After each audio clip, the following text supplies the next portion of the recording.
with this game between Dixie and Green Canyon, whoever loses this one will have to go face Crimson Cliffs. So it's very possible we could see that Crimson Cliffs Green Canyon matchup again. Yeah, no question about it. And again, Ridgeline, Desert Hills, great seasons. And as you're traveling home, please do so safely. I know some Desert Hills folks are listening. And again, please travel safely. Ridgeline, you as well as you head north to go home. So, yeah, but here we are. The teams from here on out, they will all be here tomorrow. Yes, every team from here on out will be here tomorrow. It's a great point as Cason Bell takes the mound and warms up to get things started. They said a 6:25 start, and it's 6:25 on the button right now. So we'll be getting started here shortly, but we'll keep it right here in the action before we get started. And I take this opportunity to thank our great sponsors for bringing us the action here tonight. Intermountain Sports Performance. Of course, it's time for spring training, and spots are filling up fast. Should say summer training. We're at that point for summer training. With the locations from Logan to St. George, you can give them a call.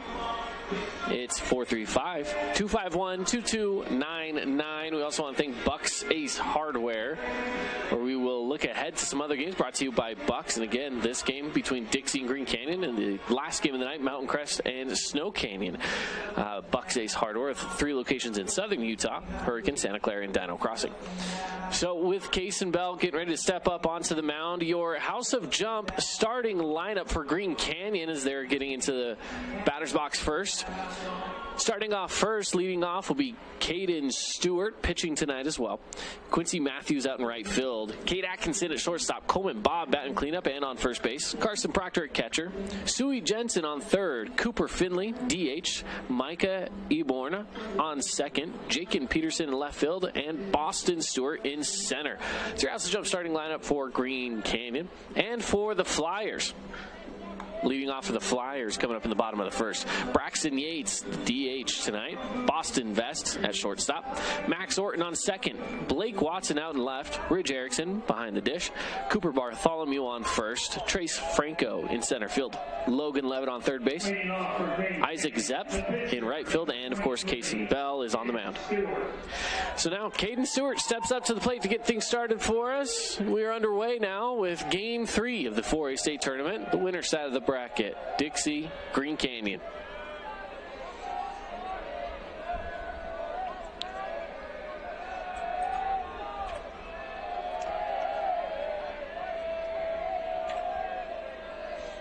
And the first pitch sent straight to second base and thrown over to first for out number 1. A quick, easy play to get it started. One pitch, one out. That is very good pitching efficiency by Cason Bell for sure. Now brings up Quincy Matthews. Quincy Matthews batting in the 2-hole here. He takes a Cason Bell pitch down low for ball 1. Cason Bell's a pitcher that we know can pitch strikes, but every so often he'll throw that outside. That one right there, taking a swing at it, is Matthews for the 1-1 now. Well, and also, too, Cason Bell, very smart pitcher. Not every great pitch is going to be a strike. And, boy, he gets another swinging strike right there. 1-2 the count.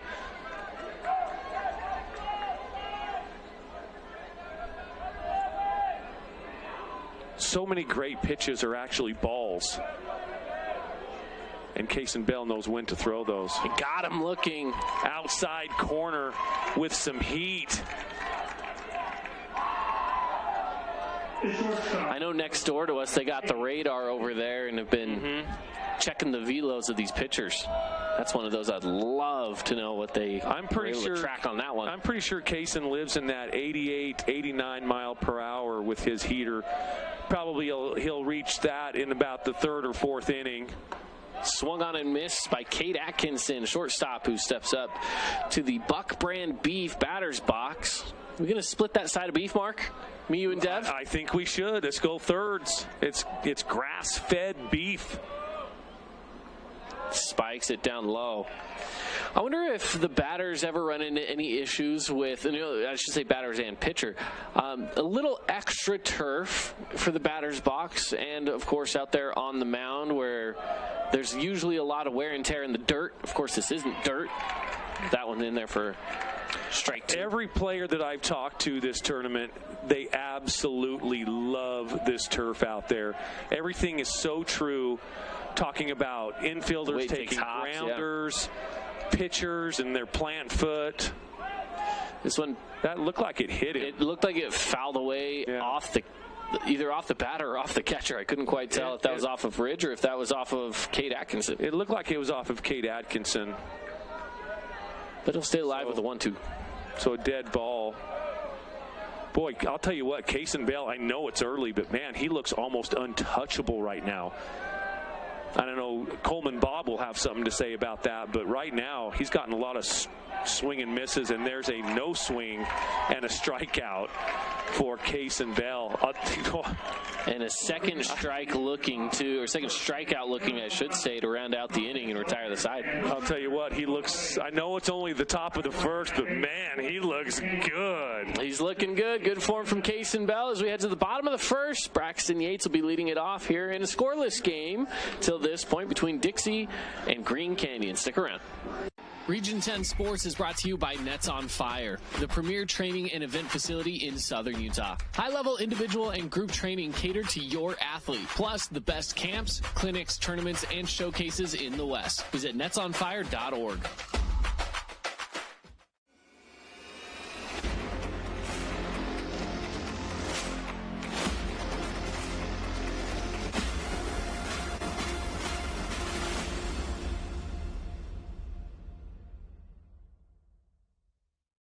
We are Utah's financial outfitter, and we're here when it's time for your business to climb higher.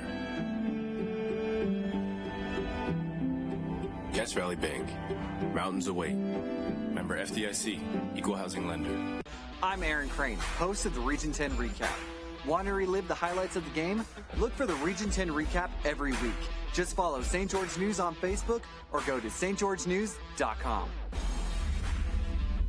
Blender. It's the bottom of the first now. Braxton Yates, the designated hitter, will be leading off for the Dixie Flyers. Up on the mound today, Caden Stewart for Green Canyon, a lefty pitcher.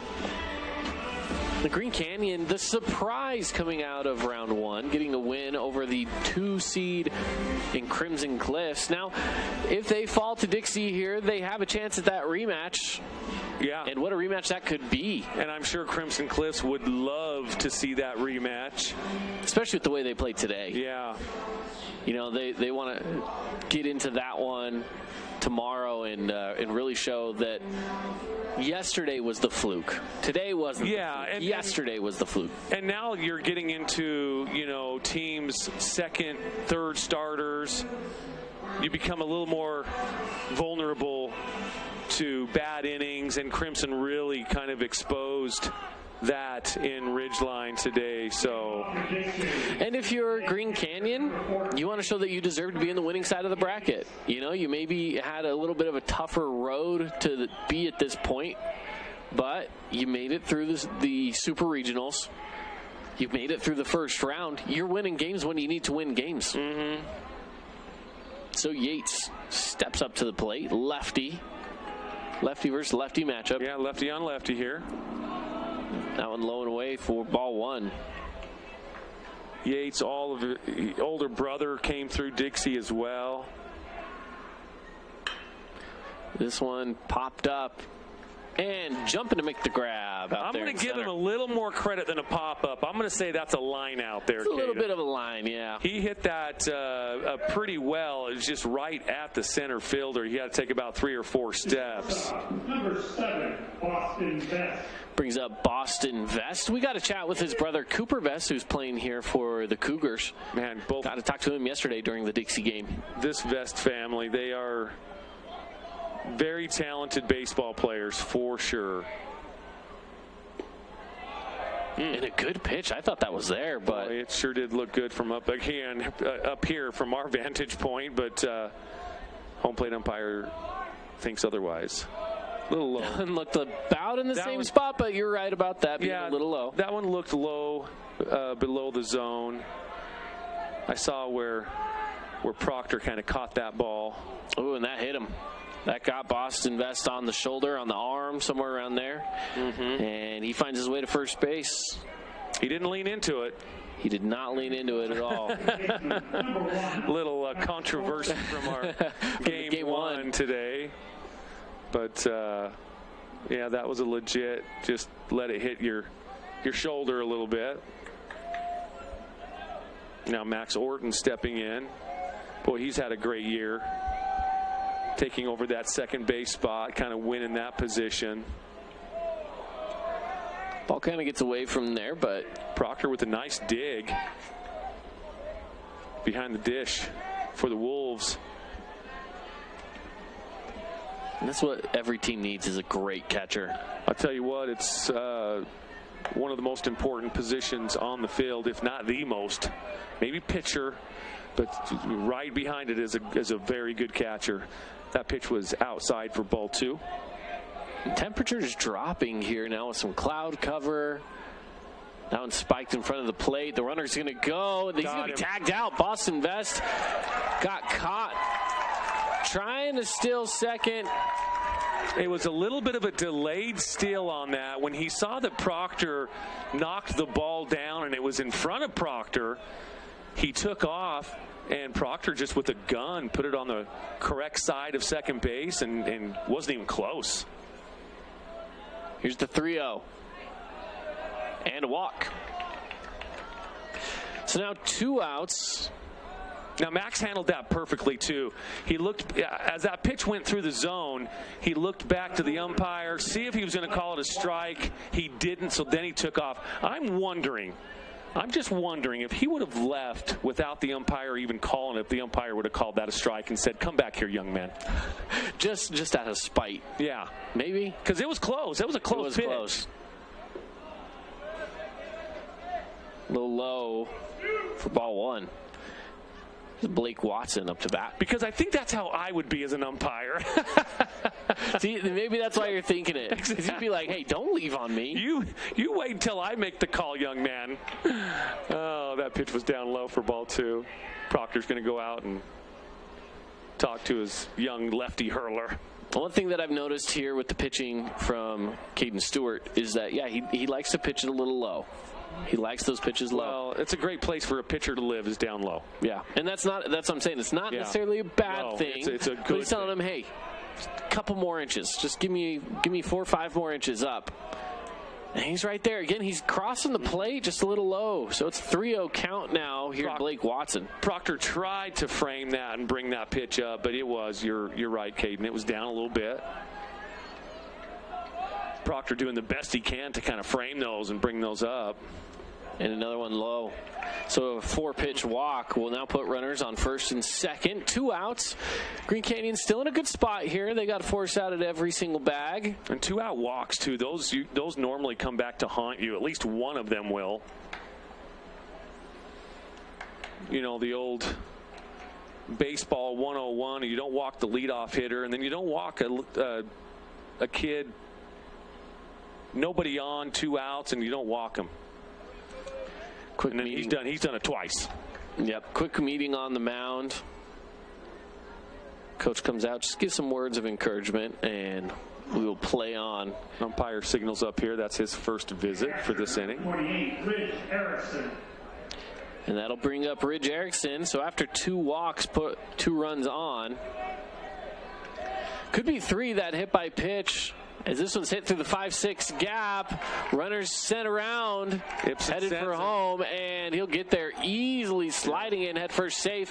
Run back to second is safe as well, and 1 run on the board for the Flyers. I'll tell you what, those 2-out walks, they come back to get you more times than not, for sure. Max Orton, again, he is a really good base runner.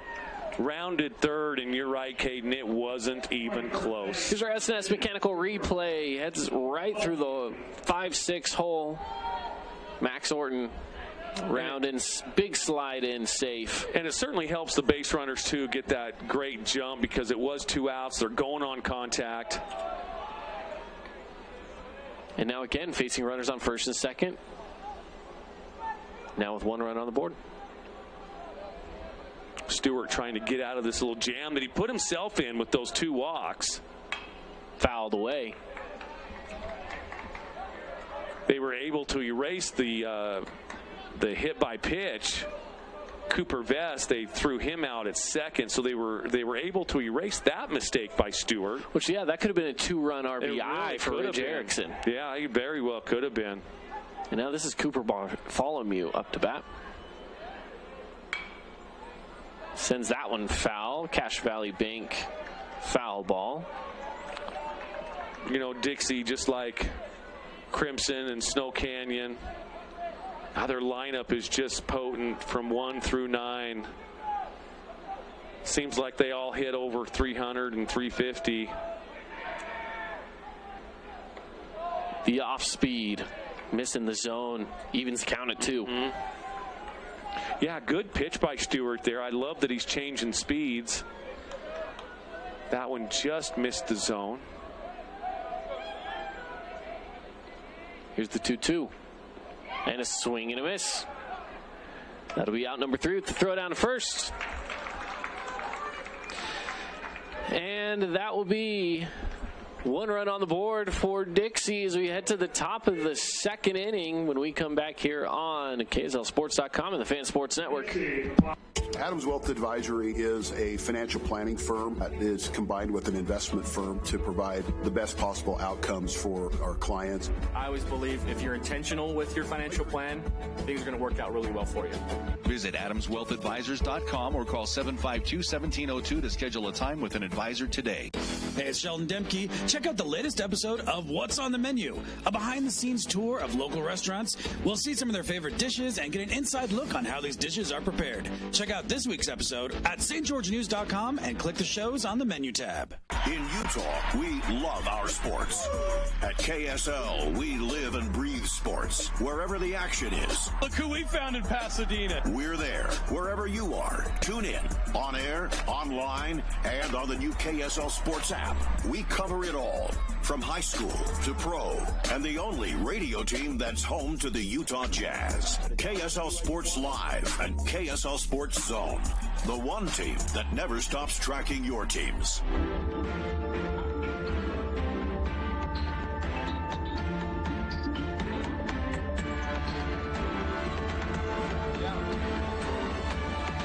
So Dixie's on the board, 1-0 as they take the field. Max Orton came across the score after being walked, and the base hit from Ridge Erickson sends him around. Now to Coleman Bob, who yesterday hit a big 2-run home run. He was probably we had a lot of great performances yesterday. He was probably the best of the best, though, yesterday. I would say he was the MVP of Monday. I would, too. He just had a phenomenal game, and not just offensively, but defensively as well. Coleman Bob, again, yeah, I'm with you on that, Caden. I think that he was the MVP of Monday. And we'll see if he can do a repeat performance. Big number 20, Coleman Bob. And I talked to him just for a second down below, and I said, hey, Coleman, great game. And he was so respectful. He goes, thank you, sir. And I said, man, I hope you can do a repeat performance tomorrow. And he said, yeah, me too. Thank you, sir. I mean, he said, thank you, sir, twice. Yeah. I mean, very respectful young man. I just ran into him down there and talked to him for just a few seconds. But my first impression was very good kid. Yeah, that's always good to hear. As now he steps up to the plate to face off against Kaysen Bell, the ace for Dixie. Fouls this one away, getting contact early. Oh, he was on that pitch, too. Just got underneath it and fouled it straight back. Got a bit of the handle there. Is a little inside on the pitch. Kaysen needs to be careful on that speed. Change things up here a little bit. Boy, instead he goes heater down the pipe. Heater right down the middle. Now an 0-2 count here to Coleman Bob, kind of at Kaysen Bell's mercy. And Kaysen Bell is the pitcher that would be able to put Coleman Bob where he wants him. Right now up against the ropes on an 0-2. Here's the pitch. Inside. Great spot, though. Such a good pitch. That's one of those pitches I was talking about earlier, Caden, where a great pitch doesn't have to be a called strike. That was a great pitch. Especially on an 0-2. Yeah, Coleman Bob. There you go. Got him looking. Wow, Kaysen Bell. But he threw 3 straight heaters. Looks for the so strike. good. And I say 4 straight heaters. And I got to think Coleman Bob is a fastball hunting hitter, but Kaysen Bell just blew him away. 3 S&S Mechanical strikeouts now for Kaysen Bell. This one's hit foul down the first baseline by Carson Proctor. Picked up by Bartholomew and thrown back to his pitcher. Umpire wants him to check it. Is that all right? Yeah, sure.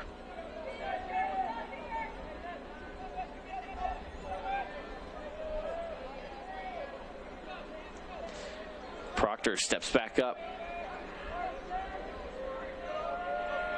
Bell with the pitch. Outside, or inside, high and inside for the 1-1. Kaysen Bell's velo looks like it's as good as I've ever seen it right now. Another one fouled away for the 1-2 to Carson Proctor. Yeah, he's throwing some good heat. He's in playoff form right now. And again, he hasn't played a game, though, in weeks. Yeah, the last game would have been 2 weeks ago this Friday. So, yeah, about a week and a half. With Dixie having the bye, not having to play in those super regionals. But, yeah, he does look fresh. Here's the pitch. Got him. Ooh, that's not fun. Oh, and if there's one guy I don't want to get hit by, it's Kaysen Bell, that's for sure. He wore the fastball, too. That's a tough one to wear by Proctor. Yeah, high and tight fastball. Got him on the shoulder. That's going to give him a bruise in the morning. Respect to the kid. That's taking one for your team for sure and getting a little traffic on the base paths if you're Green Canyon. And he's still down there favoring that left arm. You can see him holding the arm in his right hand as he slowly walks back to the dugout. The speed up runner, which would have come out for him anyways since he was the catcher behind the dish today. Speed up runner out there right now on first. We'll see if he gets that kind of rubbed out a little bit and gets his catcher's gear on.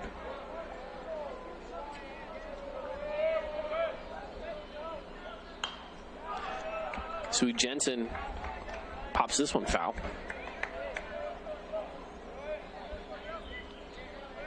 Kaysen Bell, what he's doing as well with his fastballs, he is really just challenging these hitters. I mean, he's going right at them. You know, as a hitter, especially a high school hitter, well, it doesn't really matter what level. You're hunting fastballs. That was off speed.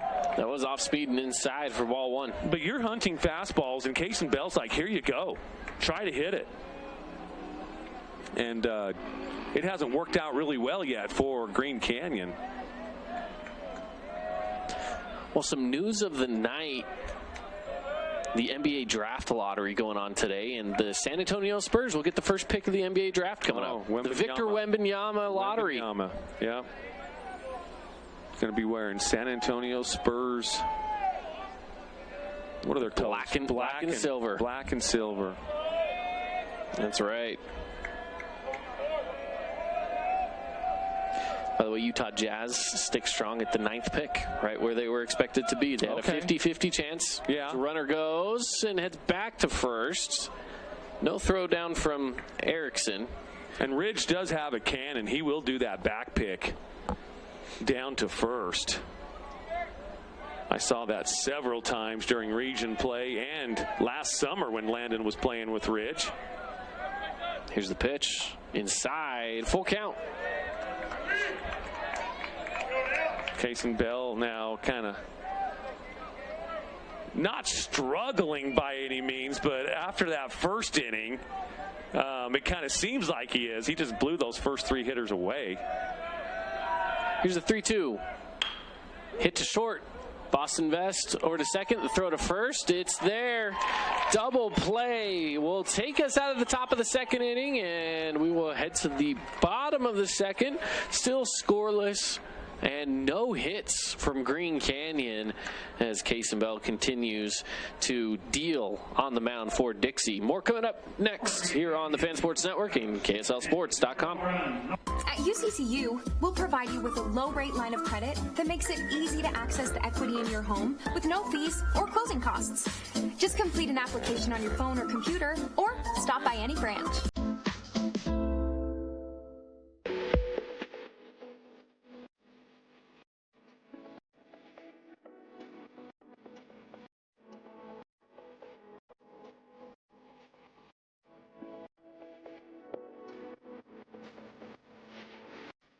Check out this week's edition of TGIF on stgeorgenews.com. TGIF is your weekend adventure guide to all the fun and exciting things going on in Southern Utah this weekend. Find this week's edition at stgeorgenews.com and click the shows on the menu tab. Have a blast this weekend. This cheesesteak is so freshly grilled, you can still hear it sizzling. I can hear it too. Me too. Actually, it's the cheesesteak grill. Grilled right in front of you. It's a Jersey Mike's thing. Jump.com.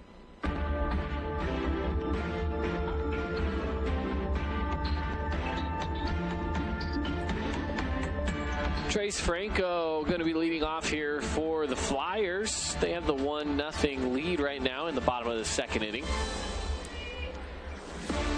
Only one hit, but the one run has come around to score. And that's what walks will do to you. Yeah, for sure. And, Case and Bell only has thrown 24 pitches in 2 innings. That's pretty good efficiency. And a high pitch here to Trace Franco from Caden Stewart.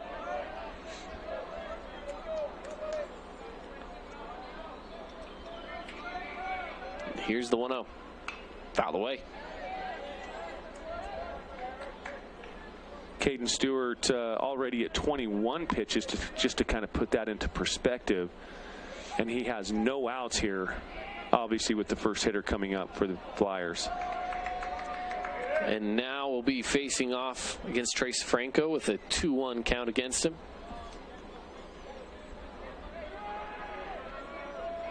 Here's the pitch. The one high, 3-1. If you're Trace Franco right now, just settle in, wait for your pitch. You can take one. And the throw, it's high, he'll walk. Lead-off walk. That's about an 80% chance that he comes around to score.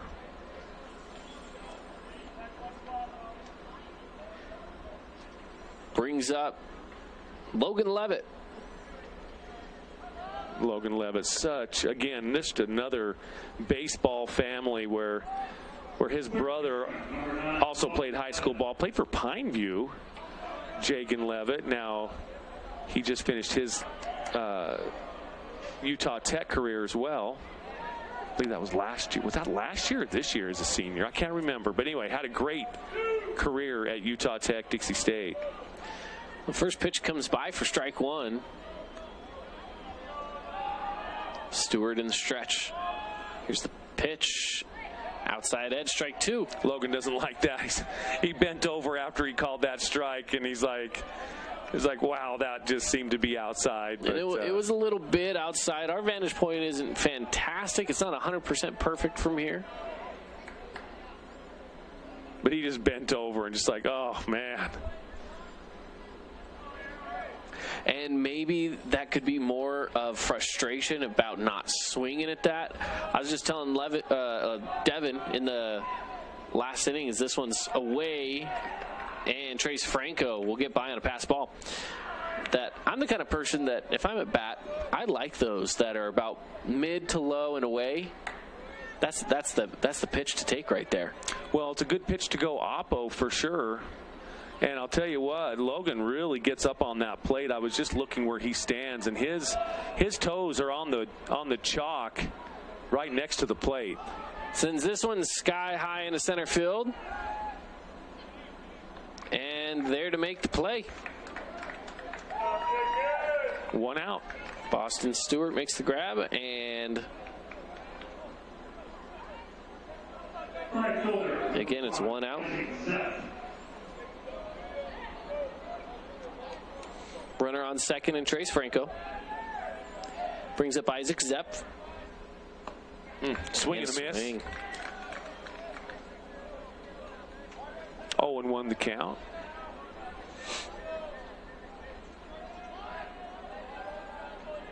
And beautiful night here in Provo. Fouled away for an 0-2 count here. 1 out in the bottom of the second inning. I like how Stewart's kind of challenging the hitters a little bit better now. Doesn't seem as wild to me here the last couple of batters. I know Franco's bat over there with a walk, but that one just misses.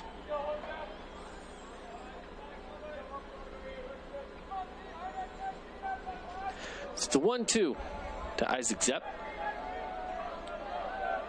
Here's the pitch. And outside, ball gets away. And Franco now on third. Proctor still kind of holding that shoulder. He was just holding it after he threw it back to Stewart. Let's keep an eye on that. You remember he was hit by pitch by Cason Bell earlier. Right. Fouled away to stay alive. Braxton Yates in the on-deck circle here with 1 out. Runner on third. It's a count of 2-2. Oh, an outside pitch called strike 3. Great pitch by the lefty Stewart. That ball was outside, and it broke in and just caught that outside corner. First SNS Mechanical strikeout against Dixie here by Caden Stewart. Again, brings to the top of the lineup and Braxton Yates. First one ball. Again, Stewart trying to get out of this inning without letting that walk that the leadoff walk that he put Franco on. Inside and low, ball 2. Base hit will score a run here for Dixie. 1 run already on the board. 1-0 ball game here.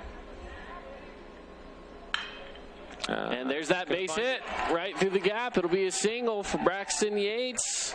RBI single sending Trace Franco right on home. Leadoff walk again comes back to bite Stewart or any pitcher that does it. It's just one of those. It's just one of those baseball stats that just lean in heavy favor of the offensive team. That leadoff walk just comes around to score around 80% of the time. Yeah. Inside pitch for ball 1 to Boston Vest. Boston Vest this year, he's one of these guys that's a good hitter, but like a quiet good hitter. Yeah. I believe he walked his first time at bat today. He was hit by pitch. Oh, that's right. He was hit by pitch. Yeah. Well, same thing. It's a walk. Just not as many pitches Same concept. Thrown. Same concept. Just not as many pitches thrown. He's still 0 for 0 tonight. That's right. And he sends this one through a gap. That'll take Braxton Yates over to second. Thought about third, but he put the brakes on. Yates must have not have got a good jump on that ball. I think with his speed, with a good jump, he probably would be at third base. But again, and I wasn't watching here's Coach the SNS Gibson. Mechanical replay. I think a big part of it, too, is that out there in right field, Quincy Matthews just got on top of it really quickly as well. He was on top of the ball right as soon as Braxton Yates was touching second. So now 2 on, 2 out. It's Max Orton, and the pitch is high.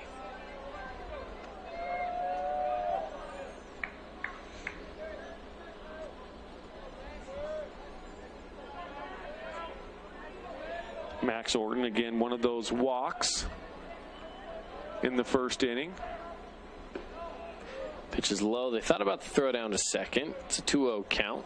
And then Proctor's like, well, there's nobody there, so I think I'll just hold on to it.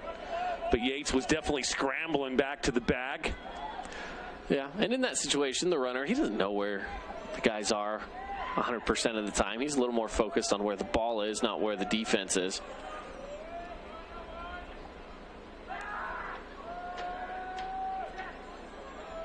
Cade Stewart steps off the back of the mound and will take a quick time. And we're back at it with the 2-0.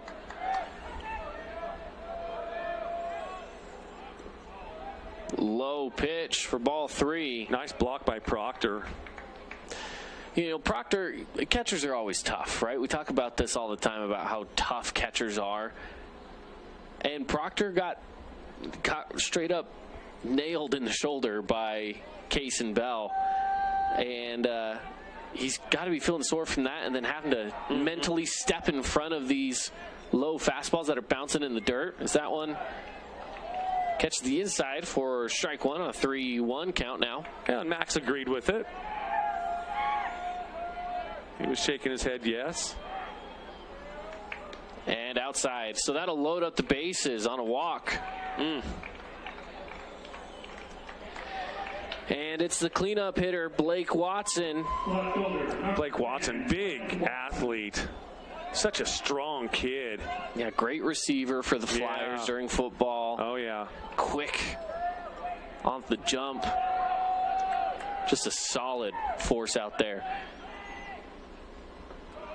And the first pitch is away for ball 1. Stewart's got to go back to challenging these hitters and not give them free passes. Again, it's just one of those things that, hey, if they beat you on a line drive, then you tip your hat to them, but you can't keep giving them free stuff. This one's sent into right field. And there to make the plays, Matthews, for out number 3.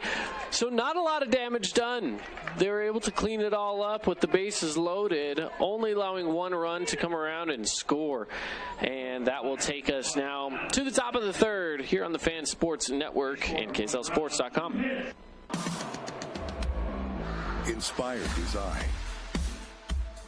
Ultra quiet operation. To you, it's a Bryant Evolution cooling system.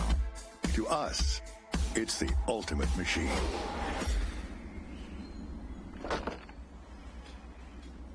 All set. For the dealer nearest you, visit Bryant.com.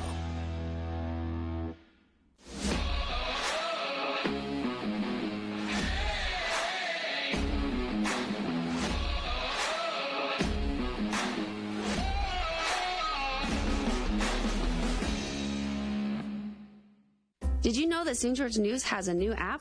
Download the St. George News app today and stay up to date on everything happening in Southern Utah. Get instant notifications on news, weather, sports, and more. Download the app today and get your local news now.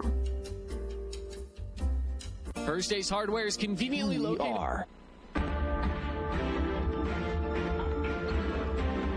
Kaysen Bell back on the mound here for the Flyers after they put another run on the board in the bottom of the 2nd, tacking 1 on every inning so far to make it a 2-0 ball game.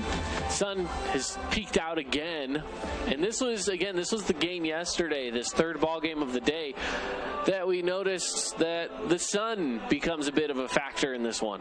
Yeah, but this game, the clouds were kind of shielding it when it was bad. You know, everybody, the pitcher and the hitter are both in the shade now, so it shouldn't be too much of a factor for either one of them until that sun gets to the point where it's peeking through the tunnels. It did that yesterday. You're exactly right, Caden.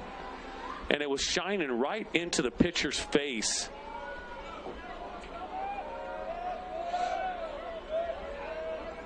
But here we go, Kaysen Bell again. First inning looked really untouchable. 2nd inning, again, I hate to say that he struggled, but compared to the 1st inning he did hit, can't remember, Atkinson. It was Carson Proctor. Oh, was it? Oh, that's right. It was Proctor hit him with a pitch, and that has been the lone base runner for the Wolves. Bounce over to 3rd. Levitt with the throw to 1st.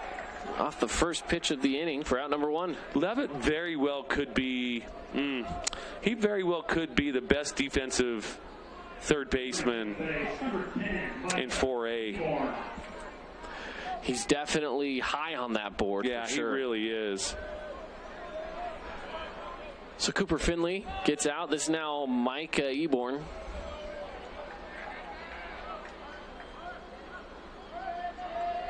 Eighth batter in the lineup today for Green Canyon.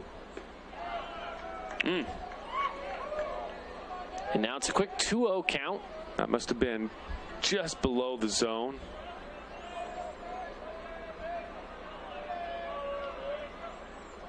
Here's the pitch. Swung on and missed. Yeah, again, Kason Bell with the fastball, just challenging these Green Canyon hitters. Here it is. Try to hit it. And his location has been on point. There's another one. Jeez. The pitch before that one that was a swinging strike was high and tight. That one was down low and out of the zone. Oh, called strike 3 right down the pipe. And a heater. Again, just challenging these Green Canyon hitters to go ahead. So that is now out number 2. Phase 2 batters, 2 outs. Jakin Peterson, left fielder, steps up.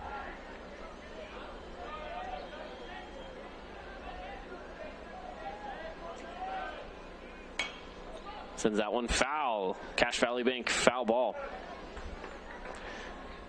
Kason Bell's one of these pitchers that, even with no one on, still works out of the stretch. Yeah, some pitchers just feel more comfortable working out of the stretch. Sends that one spiking down right in front of the left-handed batter's box. It's a 1-1 count now.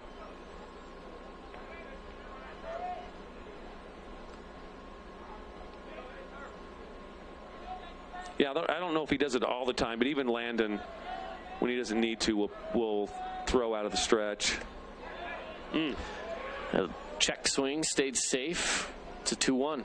Kason hit a spot on that one. That was right where Ridge had his glove.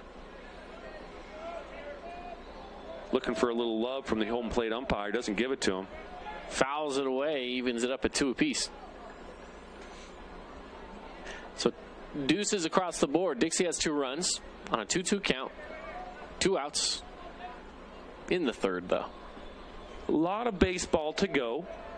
Yeah, we still have 1 full game coming up next, Snow Canyon Mountain Crest, and we still have this full game really here, only in the top of the third. Here's the pitch. And a half of a swing. Uncommitted swing will be strikeout and out number 3. Yeah, Kason Bell kind of made him look a little funny on that swing, but he is dealing right now. Kason Bell, everybody. Yeah, it through 3 innings. It's 9 up, 9 down, we'll call it, as we now head to the bottom of the third here on the Fan Sports Network and KSL Sports. First Ace Hardware is conveniently located in St. George on the corner of Bluff Street and St. George Boulevard with 30,000 square feet of lawn and garden, paint, tools, fabrics, sporting goods, and the most complete nut and bolt section in town. First General Store, the Big Ace store on Bluff and on Main in Cedar City. As a local business owner, it's important to get the word out about your business. More people equals more revenue for you. Get your business in front of over 160,000 people in southern Utah each week with St. George News. Contact St. George News today. Region 10 Sports is brought to you by Nets on Fire, the premier training and event facility in southern Utah. High-level individual and group training catered to your athlete, plus the best camps, clinics, tournaments, and showcases in the West. Visit netsonfire.org.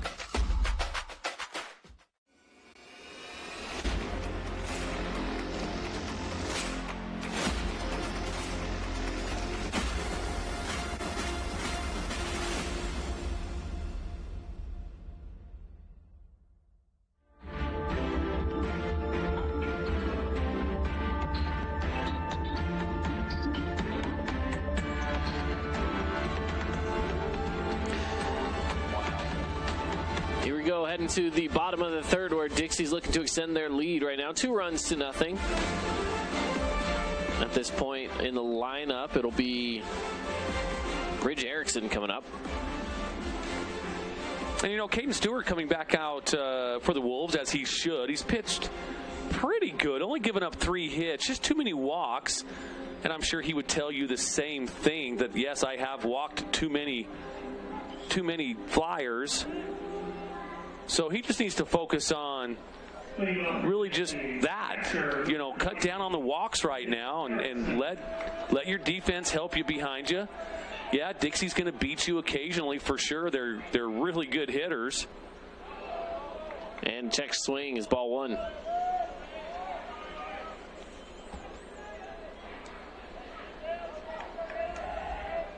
Here's Erickson again. And it moves him to 2-0. Now give credit to Green Canyon. The last inning in the bottom of the second, bases loaded, 2 outs. Here we go facing again. A 3-0 count. Bases loaded with 2 outs. They're able to wrap it up with a fly ball out into, I believe it's out into right field. There's a strike. Got it in there. Again, still advantage Ridge Erickson right now. It's a 3-1 count, certainly a hitter's count. And the pitch out of the way. He liked what he saw, Caden, and he went after it. And I like that. Fouled it straight back. You have that opportunity with a 3-1. Take the shot at it. Absolutely, that's a great hitter's count, and if it's a Ridge Erickson pitch that you love, you go for it. And it's a walk. Another leadoff walk. Again, I would much rather Stewart just pitch to contact. Even if he hits it hard, most of the time, more times than not, it's going to be at somebody. That's just how baseball is. That's why batting averages are 300 and 400. You get out 6 or 7 times out of 10. Yeah. But you go down to first base on 4 balls 100% of the time. First pitch high, ball 1. Man. Ridge Erickson's found himself on base both times he's been up tonight.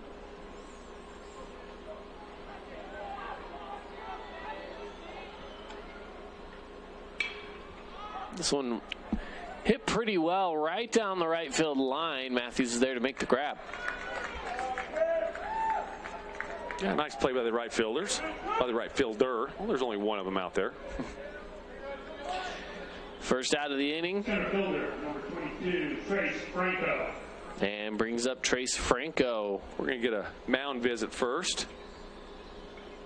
And it looks like he's going to the center fielder. It looks like Peterson is going to make. They're going to swap positions.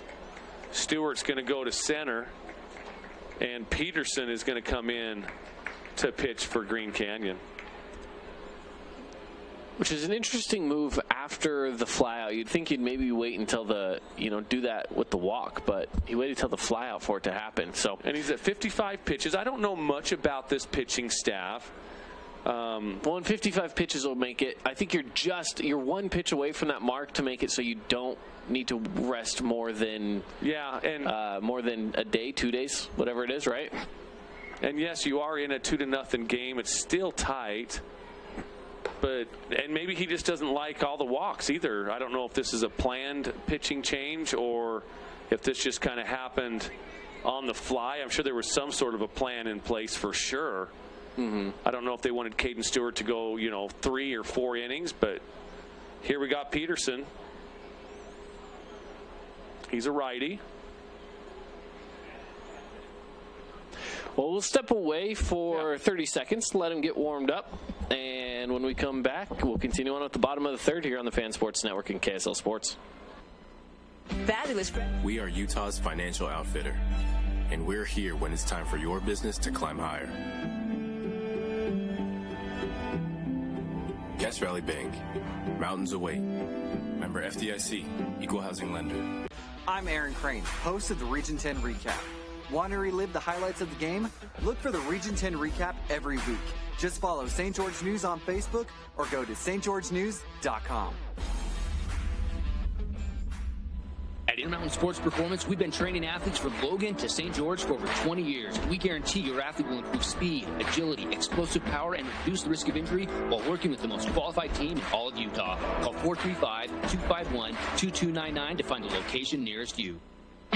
15 seconds. Rally Stop in Cedar City is proud to support Region 10 athletics. Rally Stop reminds you that after cheering on your favorite team, there's no better place to refuel than Rally Stop. Rally Stop, swing on in today.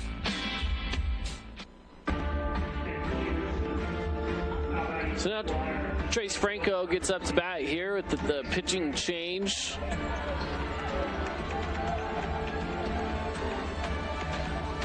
Up on the mound now. Who do they got up there? Is Peterson. That Jake and Peterson? Yep, Jake and Peterson.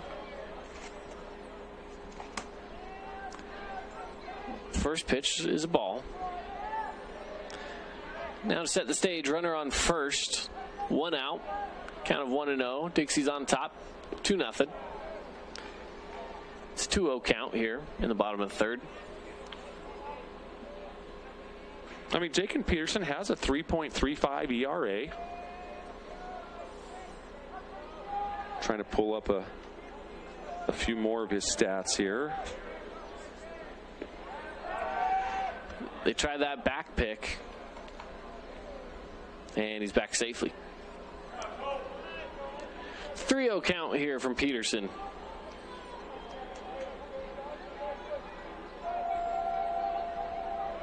Here's the pitch. Oh, and it's a ball. That'll walk him. Wild throw. So now Erickson over on second, or should I say probably speed up runner. No, Ridge stay out. Ridge is out there, yeah. Maybe with only 1 out, they let him run. Well, not most of the time. I mean, because a double play here, you know, you can get out of the inning pretty quickly. Yeah. But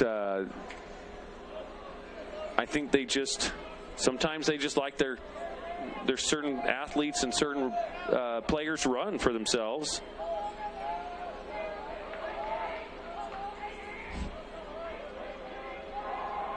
Here's the pitch. It's in there, strike one.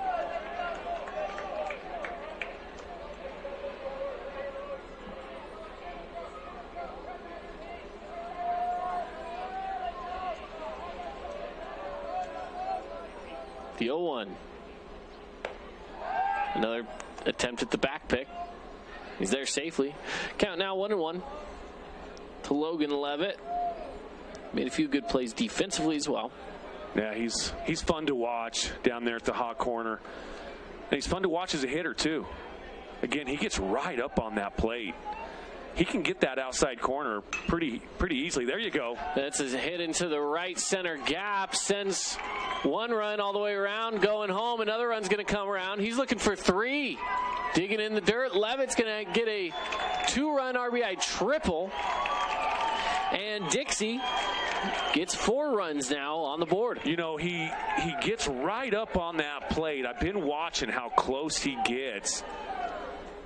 And that was on the outside part of the plate. He just went with it here. He went oppo, right center field, almost makes it to the wall. The right fielder cut it off right there at the warning track. But man, he was set. He made up his mind as he was rounding second that he's going to third, and he made it even without a throw. A swing and a miss to get started here with an 0-1 count.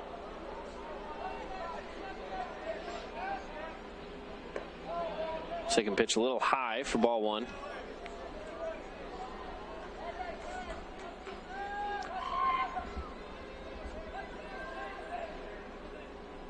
Another swing and a miss for strike 2. Good swing, good pitch. Just a hair misplaced for Zepp. Like you mentioned, a good swing, good cut at it. Yeah, confident swing.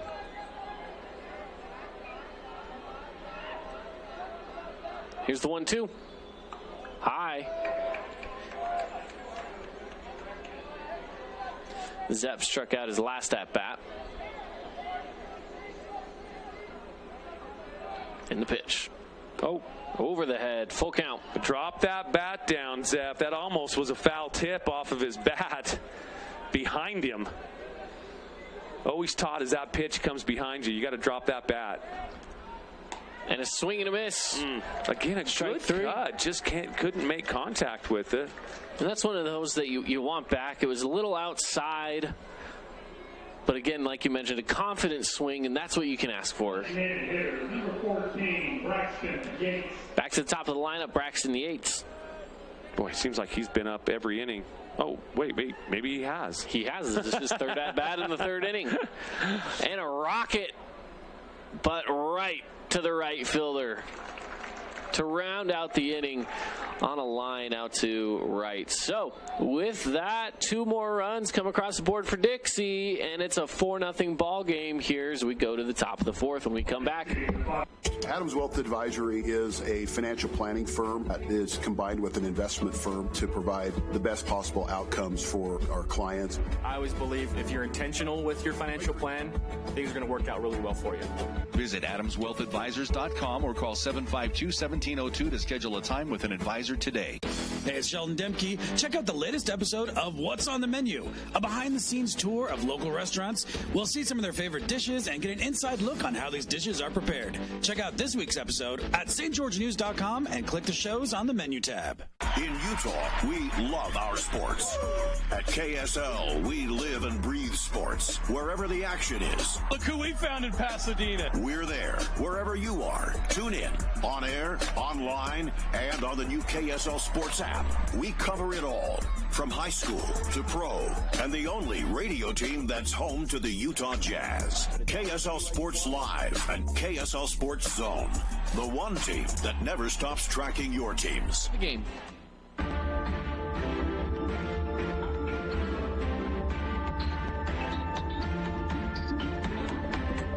Here we go to the top of the 4th inning.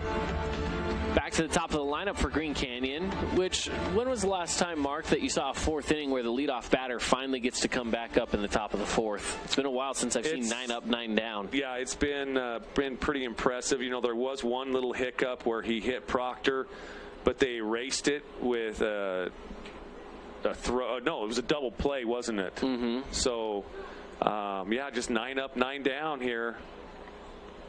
He's faced the minimum of batters through 3 innings. Yeah, that's impressive in itself.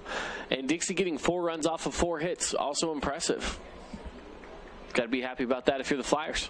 Yeah, I guess technically we really can't say 9 up, 9 down.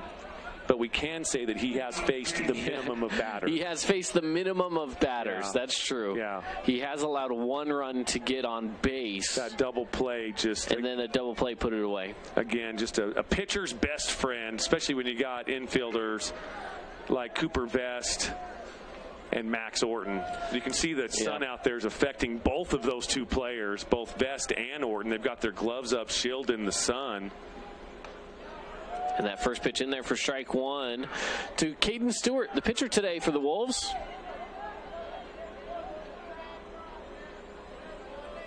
Now facing the 0-1 against Bell. Bell with the pitch. That's low at the feet. 1-1.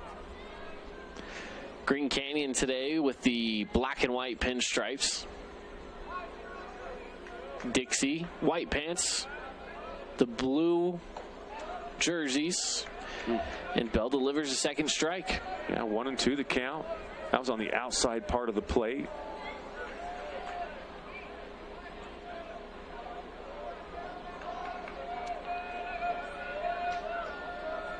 Here's the pitch from Bell. In the ground, good eye by Caden Stewart to continue on this at-bat with now a 2-2 count. Stewart a lefty, even swinging the bat. And a swing and a miss for strike 3 and out number 1 of the 4th inning.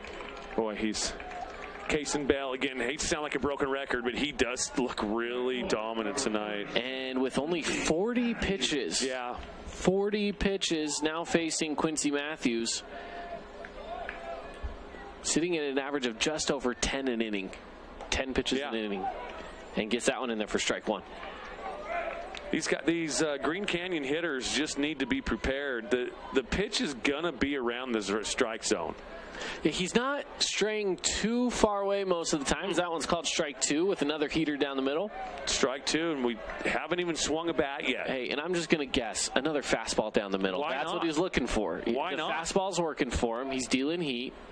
He goes fastball down the middle. This time, a little hit. Toss over to first. It's not there in time. He's safe. First hit of the game is a little chopper.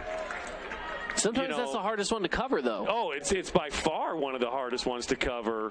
But, if you're Case Bell, you're like, man, that's the first hit of the game is a high chopper over towards first base. First base fields it, but Case Bell just can't beat the runner there to get the toss from Bartholomew.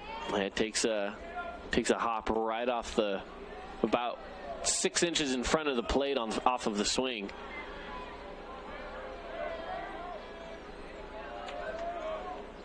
And Kate Atkinson sends it over, flips it to second, the double play. Whoa. Got him. Nice play over there. Got the double play. By Bartholomew at first. He stretched and was able to get that second out of that double play. Wow. So another 6-4-3. It's our second one of the night. Again, 3 batters up, 3 batters down. We continue on with the trend as we head to the bottom of the 4th when we come back. At UCCU, we'll provide you with a low-rate line of credit that makes it easy to access the equity in your home with no fees or closing costs. Just complete an application on your phone or computer, or stop by any branch.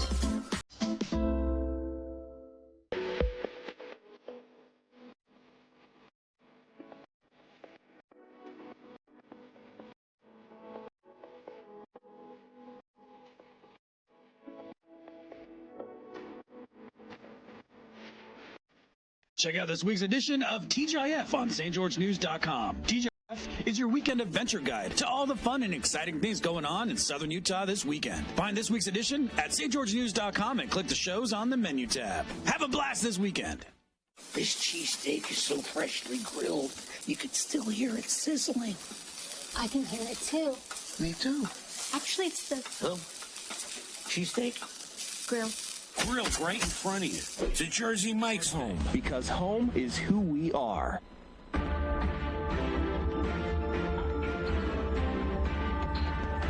Dixie leads this one 4-0, and Case Bell right now is putting on a show out there on the mound.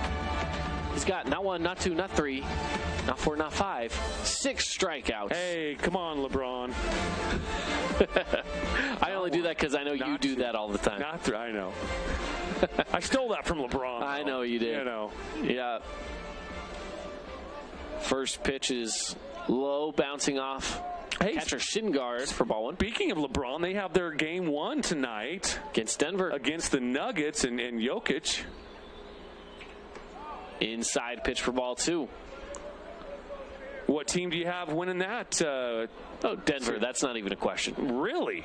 Yeah, but you know how I feel about that. I just can't turn you, can I? No. 2-1 now the count. What about the Eastern Conference? What do you got? It's a little tougher over there. This one's ripped to short, backhanded stop, the throw to first. Oh, it's right there. I think that's the right play. The out's probably the right play. Let's see if we can catch a replay on that. Coleman Bob on first making the grab. Looked like there might have been a foot pull, but it was so bang bang that I think it was a good call. Let's take a look here. There's the hit. Nice backhand by the shortstop. He kind of double clutches a little bit. It's close. Hard to tell. But yeah, it's an out. It's close. In the East, you know what? The Heat. Let's just go with them. Going with the Heat. They're coming in as, of course, a low-ranked team, but with a lot of momentum. The Lakers don't have any of that? Low-ranked team with a lot of momentum? Championship pedigree? Yeah. Pedigree doesn't matter. Oh, it doesn't? No. Matters about current players who are out there on the court. Yeah, I disagree. But we're watching baseball. You can say the same thing about the Celtics, I guess, right? Yeah, you really could, man. Maybe the old school Lakers-Celtics matchup. Maybe that's what we're looking forward to. That's what I'm looking for. Maybe a new matchup of Denver and either one of them. I got to tell you, the NBA is just wishing and hoping it's the Lakers-Celtics. I mean, seriously, Nuggets Heat. Who's going to watch that? My goodness. You're making Nuggets fans real happy right now. 2-1 count here. Now 2-2 count here on Max Orton. Oh, boy. 2-2 count. 1 out. Looks like that shade has gone out, just getting out into the outfield where the shortstop and the second baseman out there, Atkinson and Eborn, don't really have to shield their eyes with their gloves. One thrown behind the head there of Max Orton, and he's now facing a full count. Max, a couple of walks today. And a high pitch for ball 4. And another one. His on-base percentage is going up. His average is staying right where it's at. His batting average. Yep. 3 walks in 4 innings. Now Blake Watson 0 for 1 today. He had a good look back in the 2nd inning. It was carried in by Matthews out there in right field.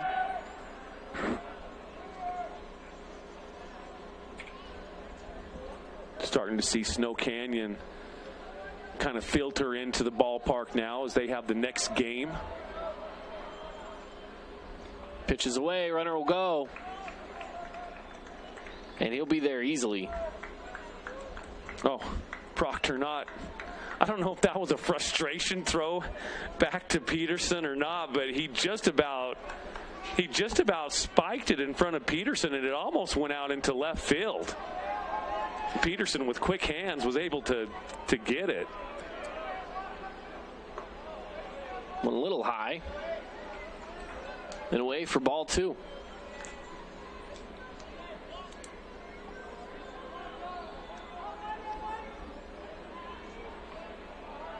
Here's the pitch. Popped up. Looking to go towards that right field line, and the grab is made. Runner considered tagging from second, but a good fly ball made out there by Quincy Matthews. Yeah, nice play. That ball hung up there a long time. Certainly plenty of time for Matthews to make his long run. He had to go a long ways to get that, but it was up there a long time. That takes us to Ridge Erickson, who has been on base twice here. This is now his 3rd at-bat. Walked once, single in the 1st inning. And he pops this one up into right field. Matthews, and again, it's Matthews. Camps underneath it and squeezes it for out number 3. He's having a can of corn for dinner tonight. That's a can of corn. So scoreless in the 4th. Dixie still on top, though, 4-0. As we now head to the top of the 5th here from BYU, Larry H. Miller Field. Thank you for joining us on KSLSports.com and the Fan Sports Network. We'll be back after this. Inspired design. Ultra quiet operation. To you, it's a Bryant Evolution cooling system. To us, it's the ultimate machine.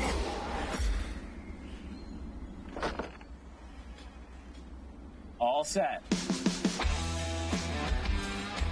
For the dealer nearest you, visit Bryant.com.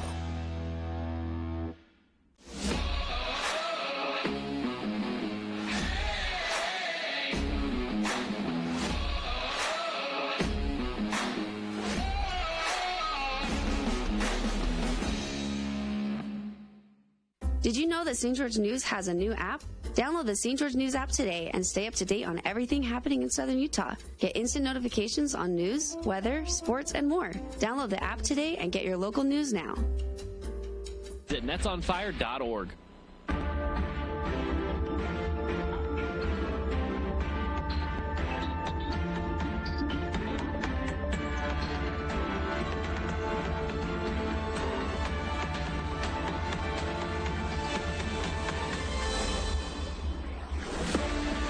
Welcome back in. It's top of the fifth.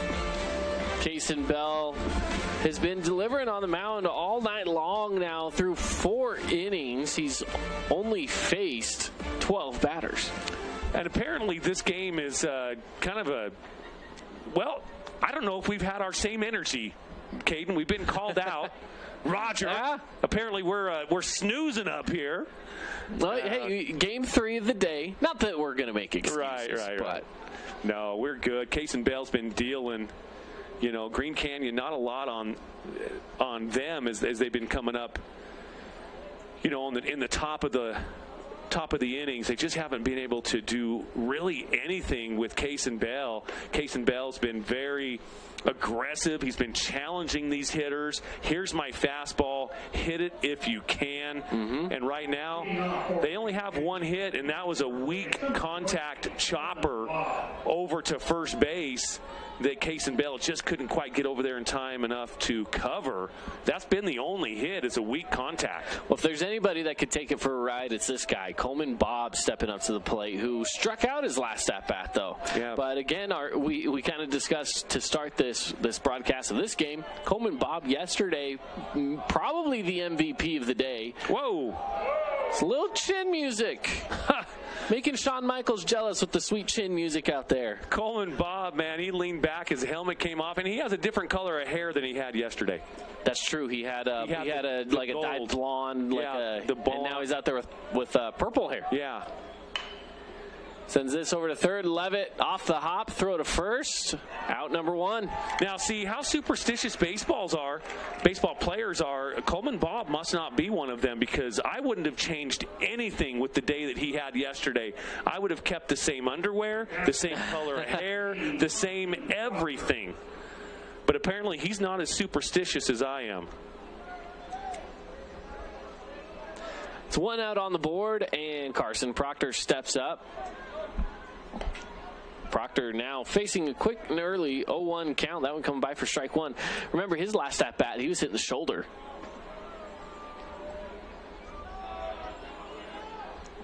And has another one sailing for his head. It's a 1-1.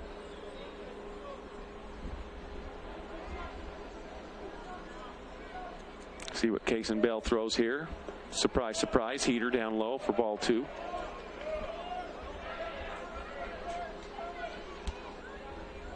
I expect here, trying to get that heater down the middle. Gets a little outside. 3-1 count. Well, now he's got to go. Now he's got to go down the middle.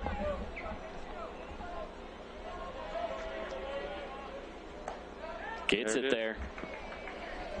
Full count. Proctor was excited to kind of toss that bat and run down to first. Home plate umpire said. Yeah, he took a little step towards. Not yet. Towards first. This is the full count. And the pitch. And fouled away down the third base line. These Wolves are just anxious to get on the base paths against Kason Bell, because it just really hasn't happened much. Only twice today they've had base runners, and Kason Bell has wiped them both clean with double plays with Vest, Orton, and Bartholomew. And here we go. And here we go. Finds himself on first base. Let's see if there's a double play. And well, Proctor's found himself on base twice here tonight. Suey Jensen, his last at-bat, was a part of that 6-4-3 double play.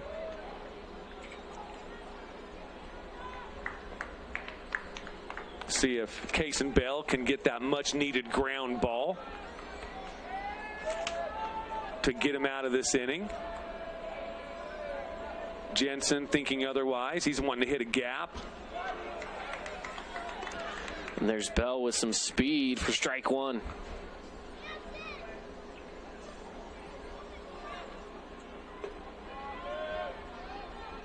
Runner on first, 1 out, count is 0-1.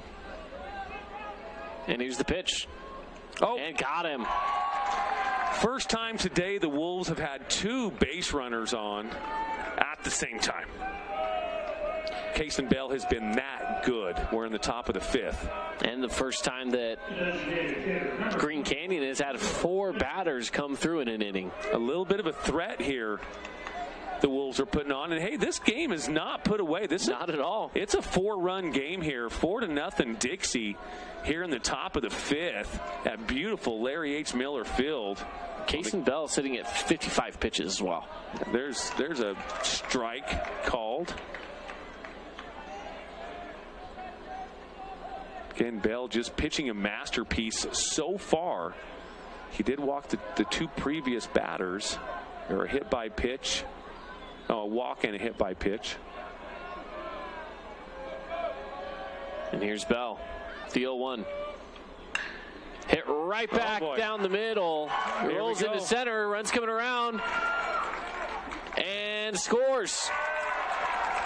Oh, boy. Oh, boy. We've got a ball game, Caden. We've got ourselves a ball game. Cooper Finley, the DH, getting it done.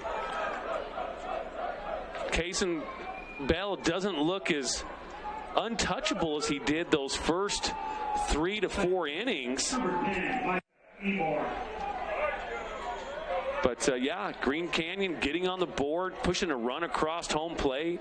1 out, 2 on still. Green Canyon fans kind of coming alive now. And Mike Eborn attempted to lay down a bunt and missed for strike 1. That at bat again on the replay here. You can see the run coming around, scoring. Ridge Erickson on that pitch just barely that attempted bunt. He went ahead and threw it down to Logan Levitt just to be on the safe side. But both umpires had their hands up, foul ball. And here's the 0-1. High. Erickson able to stay in front of it.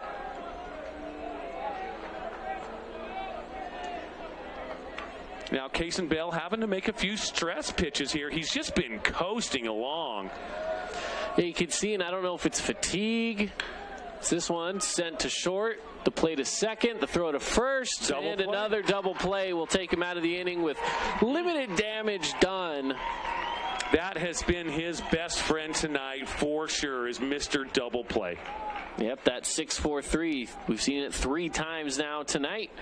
And we now head to the bottom of the 5th inning here on the Fan Sports Network and KSLSports.com. Don't go anywhere.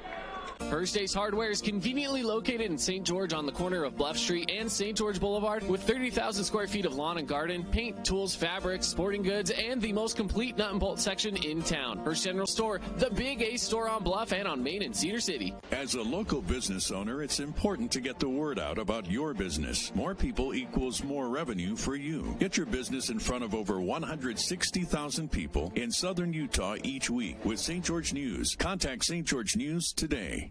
Region 10 Sports is brought to you by Nets on Fire, the premier training and event facility in southern Utah. High-level individual and group training catered to your athlete, plus the best camps, clinics, tournaments, and showcases in the West. Visit netsonfire.org.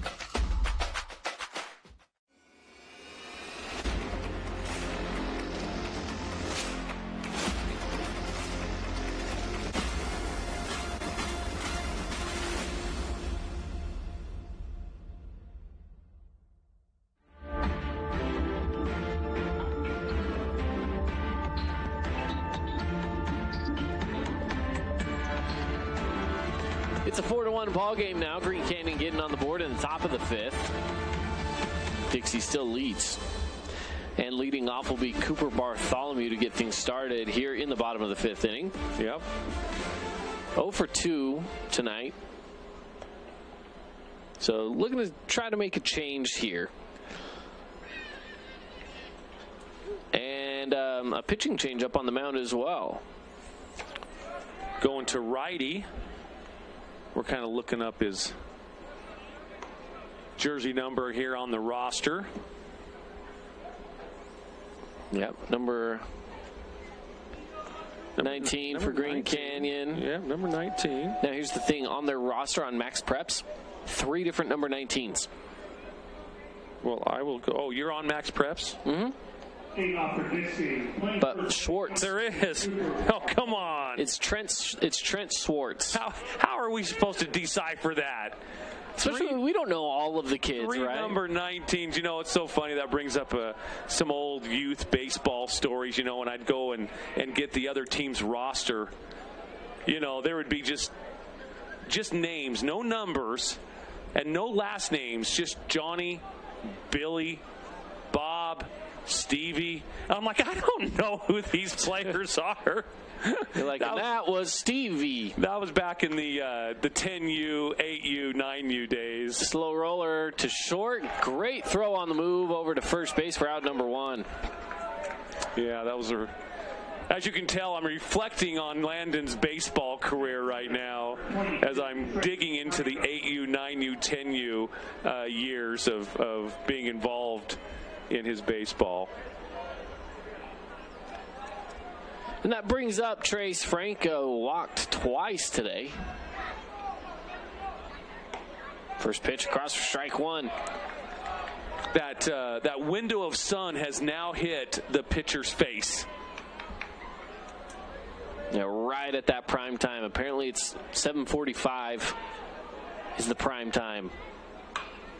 A really high fly ball down the line. Oh, making the catch coming over from shortstop. It would have been a foul ball, but what a great play by the shortstop. Atkinson coming across, making a big play. Man. That's a contender now for our Morgan Pest Control defensive play of the game. Yeah, put it up there in the nominees, Caden. The kid hopped on a train and he took it all the way over. I don't know how he did it. He turned on the Jets or something. I don't know. Great play. So now 2 away, and Logan Levitt steps up.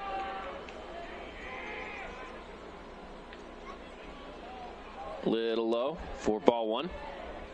One of my little pet peeves of watching Game Changer, and it's the operator of Game Changer, whoever's inputting the information. They put that in there, just a little pop out to shortstop. They don't move the players at all. That's a ball low.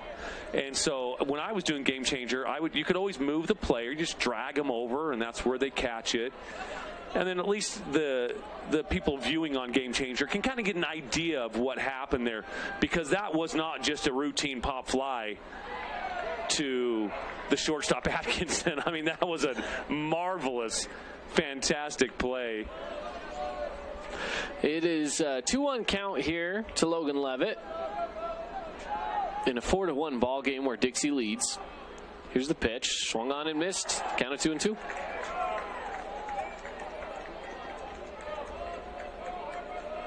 Yeah, like if there was a line out to right center gap and the center fielder caught it, I would drag the center fielder over to where he caught it. An outside pitch, full count. And plus that helps out with the spray chart as well, so you kind of know where he went last time. I mean, yeah, you can say he went to center field, but you know, right center field is not center field when you're setting up your outfield and stuff. That's true. Here's a 3-2 pitch. And it's grounded foul down the third base line. That would have been a tough play to make if that would have stayed fair. Yeah, another one of those slow ground balls. That's how Dixie was able to give up their first hit. Was just a slow little hopper. For sure. So it remains a full count with 2 outs. Here's the pitch. Swung on, down the third base line, fielded, and across in time for out number 3. A beautiful play from Suey Jensen over to Coleman Bob on first. Tough play to make, but they make it, and that's a 3-up, 3-down for Green Canyon now with the 5-3 to round out the inning. So we go to the 6th. The score, 4-1. Dixie on top over Green Canyon. We are Utah's financial outfitter, and we're here when it's time for your business to climb higher. Cache Valley Bank, mountains away. Member FDIC, Equal Housing Lender. 390 Equal Opportunity Lender. Fabulous Freddy's always keeps your car fabulous. Only full-service car. I'm Aaron Crane, host of the Region 10 Recap. Want to relive the highlights of the game? Look for the Region 10 recap every week. Just follow St. George News on Facebook or go to stgeorgenews.com. Adams Wealth Advisory is a financial planning firm that is combined with an investment firm to provide the best possible outcomes for our clients. I always believe if you're intentional with your financial plan, things are going to work out really well for you. Visit AdamsWealthAdvisors.com or call 752-1702 to schedule a time with an advisor today. Hey, it's Sheldon Demke. Check out the latest episode of What's on the Menu, a behind-the-scenes tour of local restaurants. We'll see some of their favorite dishes and get an inside look on how these dishes are prepared. Check out this week's episode at stgeorgenews.com and click the shows on the menu tab. In Utah, we love our sports. At KSL.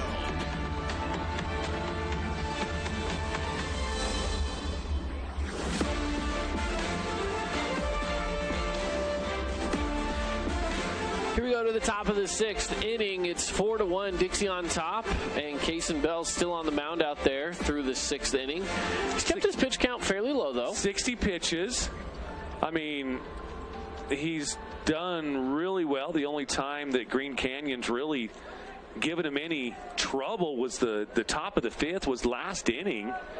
And again, but he got wiped away for any more damage to be done with the double play. It's been Kaysen Bell's best friend tonight. Jakin Peterson now stepping up to the plate, struck out his first and only time at bat. Batting ninth in the lineup. We're seeing 9-1-2 here in the lineup to start things off. Here's the first pitch. Oh. Inside. Oh. Just about got him there. Peterson, you got to just turn your butt cheek and wear that. It's not going to feel good, but it'll get you to first base. Yeah. And the second one's in there. Bell throws a ball I would not want to be hit by, though. No, but you got to take that for your team. Yeah. I mean, just with how hard it's been to get on base against Kaysen Bell. And a slow roller to third, Levitt. The throw to first. He gets it there. That's a tough play. We've seen it. Good. We've seen it a few times. We just barely saw it with Suey Jensen to round out the inning before this. And Bartholomew has been very well coached at first base. I've been watching his feet work down there, and he does everything perfect down there. He stretches after the infielder throws the ball, so he knows right where to go with his stretch. Beautiful footwork down there for Bartholomew.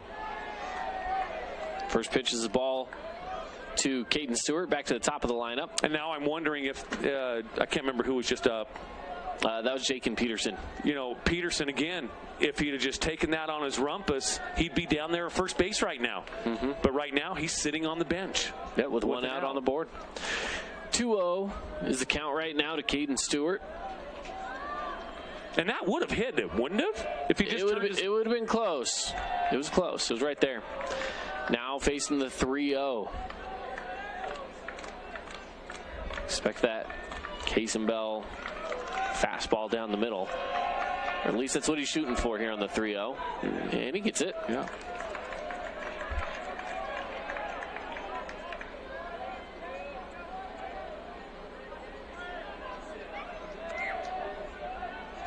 Caden Stewart struck out his last at-bat. And full count. He was excited. He was ready to take off. Umpire said, "Come back, young man." You're going to see at least one more pitch. And a full count. Still anything could happen. He could still find himself over to first. Has to protect the plate with 2 outs. Here we go. High, and he gets the walk. That one's a no doubter. Way out of the zone. Right fielder, number 37. Dixie has to be careful right now. Yes, we're in the 6th inning, but it's only a 3-run ball game. This isn't like they've blown the top off of this game. It kind of started off that way, but fouled off of his leg. Ooh, that never feels good. No, that hurts.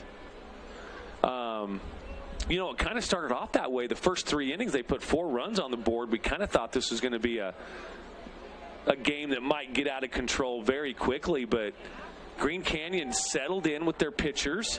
They've put 2 goose eggs for Dixie the last 2 innings, the 4th and the 5th inning. And here we are. You're right, Caden. 4-1. This is by no means in the bag for the Flyers. And Quincy Matthews is the one up to the plate right now with the 0-1. And the pitch inside evens the count at 1.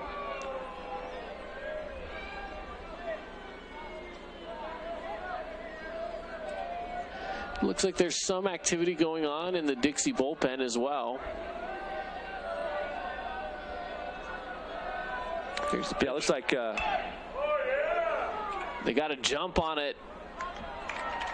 And the play is made over to first. But Caden Stewart had a jump on that one and finds himself now on second. Yeah, he was going on the pitch, so there was no chance that Vest could get him out at second, so he took the only play that he had over to first. And it looks like Jake Andreas down there in the Flyer bullpen. Jake Andreas is a pretty solid backup. Oh, he pitched great the other night against Desert Hills. Yes, he did. 2 outs. Here's the pitch. Well hit into center. Camping underneath it. Yep. Grabbing it for out number 3. Yep, there we go. Another goose egg put up there by Kaysen Bell. But the Wolves had a little bit of traffic out there on the base paths, but can't take advantage. To the bottom of the 6th we go here on the Fan Sports Network and KSLSports.com. Appreciate you joining us here on the broadcast. More to come after this break. In Utah, we love our sports. At KSL, we live and breathe sports. Wherever the action is. Look who we found in Pasadena. We're there. Wherever you are. Tune in. On air, online, and on the new KSL Sports app. We cover it all. From high school to pro. And the only radio team that's home to the Utah Jazz. KSL Sports Live and KSL Sports Zone. The one team that never stops tracking your teams. At UCCU, we'll provide you with a low-rate line of credit that makes it easy to access the equity in your home with no fees or closing costs. Just complete an application on your phone or computer, or stop by any branch.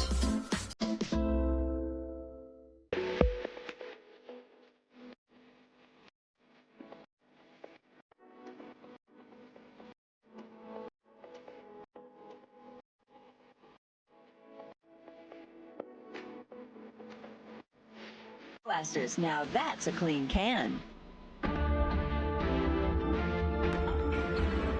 It's a 4-1 ball game. Dixie on top here in the bottom of the 6th inning. I want to thank our sponsors for tonight's broadcast, Mountain Land Supply. They feature Bryant, Southern Utah's premier heating and cooling systems for your home or commercial property. It's Bryant, whatever it takes.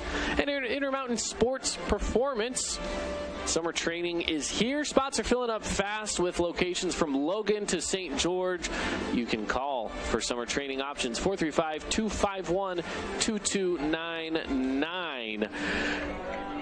Let's get to our Bucks Ace Hardware look ahead as well. Bucks Ace Hardware, 3 locations across Southern Utah: Hurricane, Santa Clara, and Dino Crossing. The look ahead: Snow Canyon, Mountain Crest. That game coming up next. So stick around right here with us on KSLSports.com and the Fan Sports Network.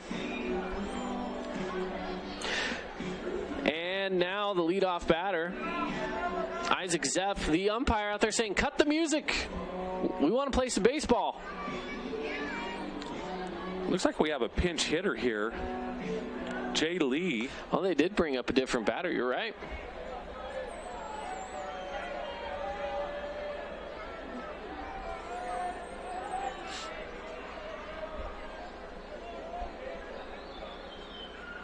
And his first pitch he takes for ball 1. Yeah, inside. Here to start off the bottom of the 6th. And a new pitcher, too. Or was that the pitcher from last inning? This is the pitcher from last inning. This is Trent Swartz. Okay. Trying to keep up here. This is game number, what is this, game number 7 for us in 2 days? Game number 3 of the day. Yeah. Game number 7 in the last 2 days. 2 days, yeah. Put some air under it and sends it foul for the 2-1. Well out of play. Yeah, again, another gorgeous night. Thank you, Provo, for this perfect baseball weather. No doubt about that. The fans are enjoying the weather, the players, the coaches, the media. We are all enjoying this perfect Provo weather. Took something off of that one to try to get it to drop down, but instead stays a little high. It's a 3-1 count now. Yeah, this Provo weather is something else this week, which, again, I think a lot of this is because we compare it to last year, where it was 100 degrees during the state tournament. It was hot. And walked him. So Lee finds himself on first base. The old leadoff walk. Boys. You love to hate it, Mark, and I get it. I get it. It's just a huge pet peeve of mine. And I know it happens on occasion. It just happens too much. Just pitch to contact. Top of the lineup, Braxton Yates. Had a single, but is 1 for 3 tonight. Runner considers going. Got a pretty good jump on it, but it's ball one.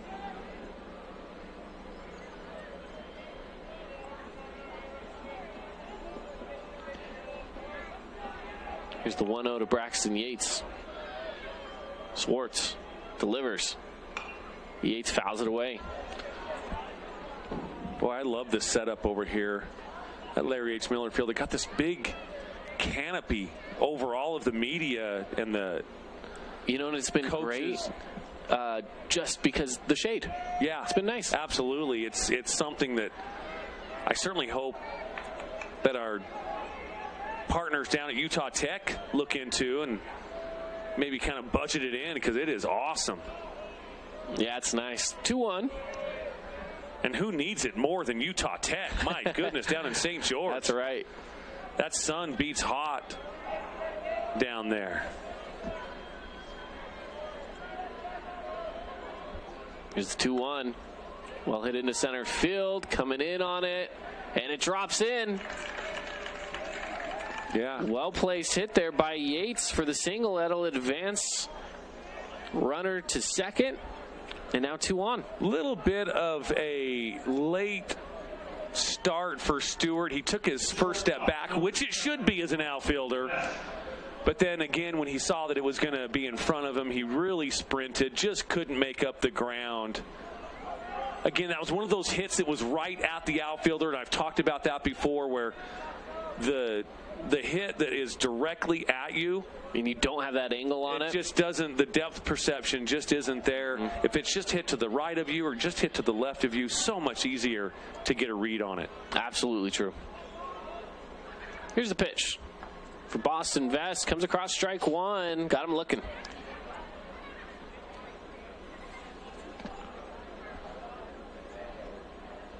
No outs here. 2 on.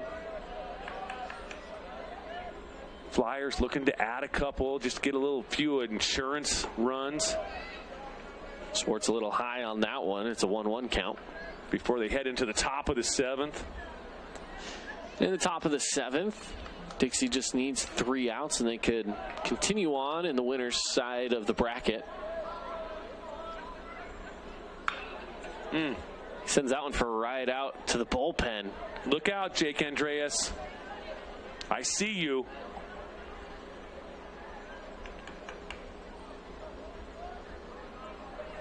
Yeah, Vest, he barreled that one up. Do you remember Vest last year in the state tournament? A walk-off grand slam. I do remember. Boy, we had some great moments last year. That's going to find through the gap. 5-6 hole. They're going to send the run home. Put on the brakes for the run at second and first. But add one more to the board as Jay Lee comes around. Another little insurance run for the Flyers, and they're with no outs. They're looking to get a few more insurance runs. That makes it up for the one run that they allowed from Green Canyon, and now that puts it to a 5-1 ball game. Still no outs on the board either, so Dixie still has a chance to kind of split this game open even more with Max Orton coming up, and they're reaching that juicy part of the lineup, the 3-4 spot here. He's looking to bunt. And he does. Lays one down right to the pitcher. Coleman Bob can't field it cleanly. Safe at first, safe at second, safe at third. Bases loaded. Coleman Bob just not having the game that he had yesterday. He was the best player on the field yesterday. Had trouble just fielding that bunt cleanly. He knew he had to hurry with the speed of Boston Vest, and he just kind of bobbled a little bit and no play anywhere. But one thing I do like that he didn't do is compound the error with another error. He didn't throw it down anywhere. Called strike one to Blake Watson. Infield playing in right now with bases loaded, nobody out. They know they need to cut that run down at home plate. So the infield's playing in, outfield at normal depth, and playing straight away. And no outs, bases loaded. Inside and low, ball one.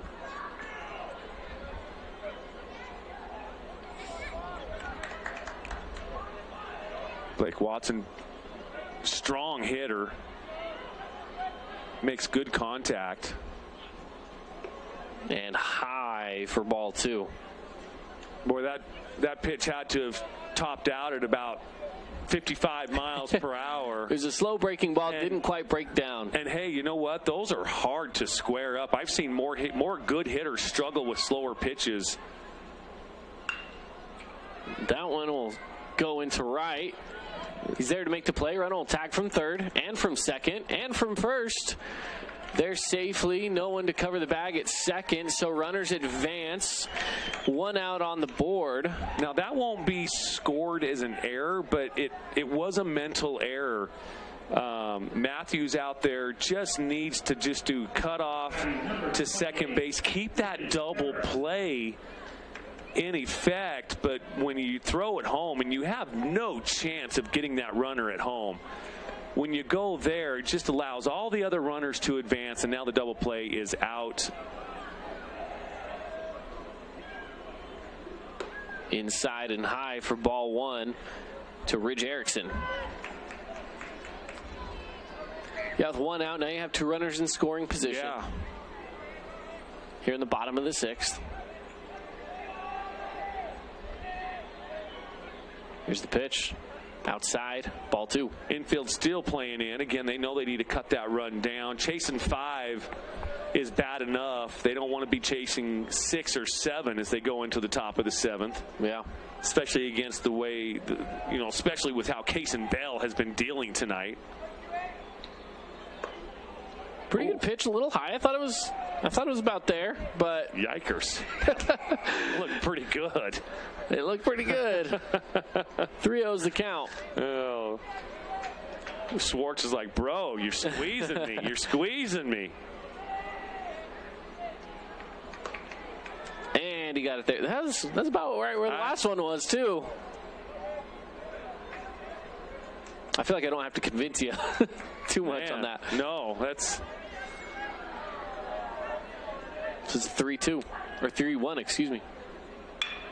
Hit through the gap. That brings in one run. The second run's coming around. He'll be in safe, and it's a double. Wow, what aggressive base running, too. Erickson I think he was headed to second right when he hit that ball, and he hit the 5-6 hole. And he ended up on second base in a blink of an eye. Man, he's good. And it sends 2 more runs across the board as well, making it 8-1. Very reminiscent of the game against Ridgeline last night from Dixie, where they just got out to a solid lead. They pushed the 10-run rule a little bit, but didn't let it take effect. That first pitch, strike one against Bartholomew. And Bartholomew, good hitter, but like I mentioned earlier, I've been really impressed with his play at first base. Yeah, they're struggling tonight in the hitting category. Outside for ball one. Just off the plate. Good location, though, by Schwartz. I mean, heck, if you can get him to chase that, it's just going to be a dribbler over to Coleman Bob. But Bartholomew doesn't chase. And the pitch. High. It's 2-1. Still only one out. Score 8-1. Dixie on top over Green Canyon.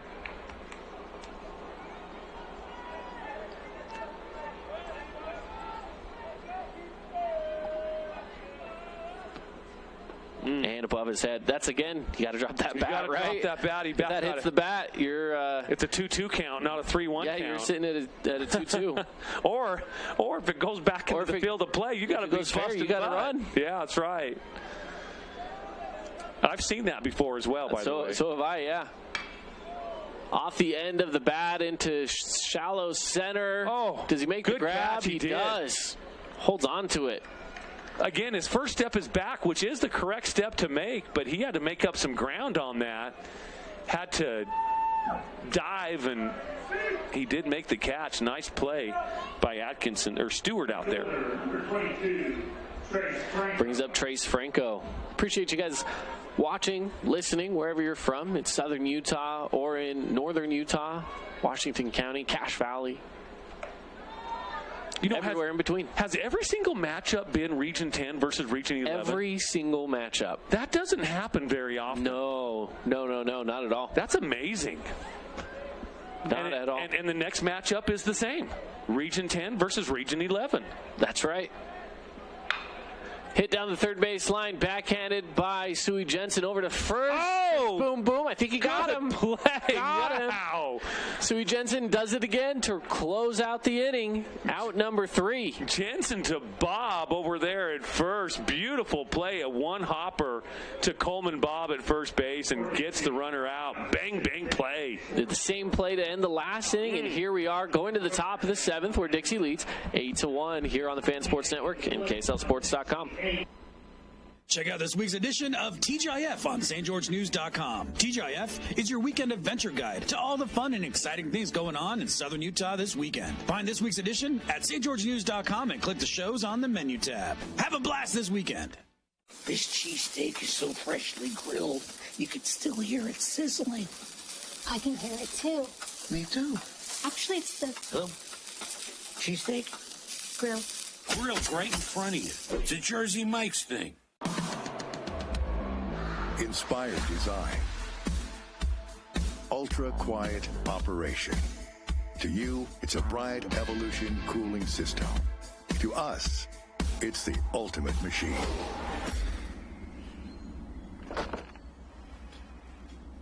All set. For the dealer nearest you, visit Bryant.com. And buy with no interest financing. Shop Boulevard Home, because home is who we are.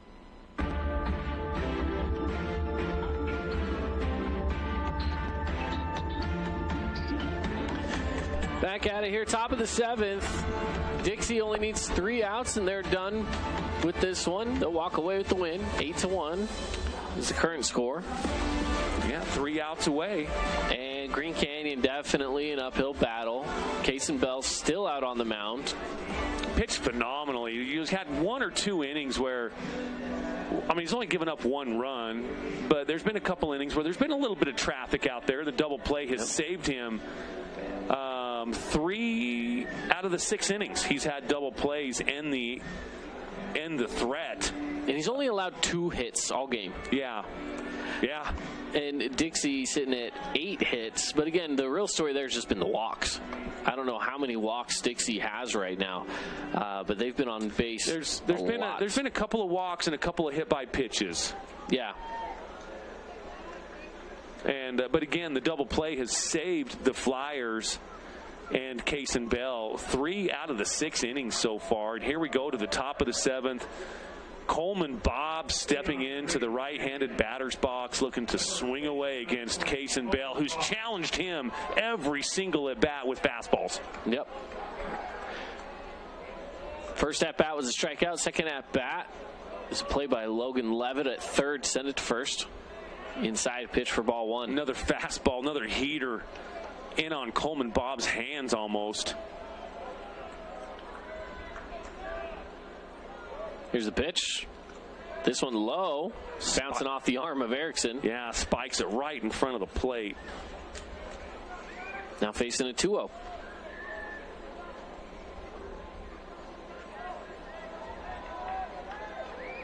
Again, coming up next, Snow Canyon will take the field. Got it in there for strike one. Now facing a 2-1, Coleman Bob. Against Mountain Crest.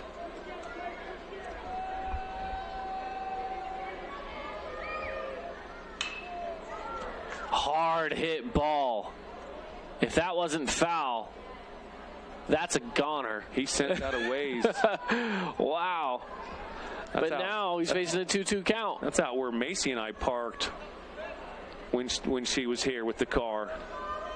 Glad she because it'd be fixing it dead. Yeah, no kidding. Inside pitch, full count. Casey Bell went inside with that one. See what he does here. I got to think Heater, he's going to challenge him.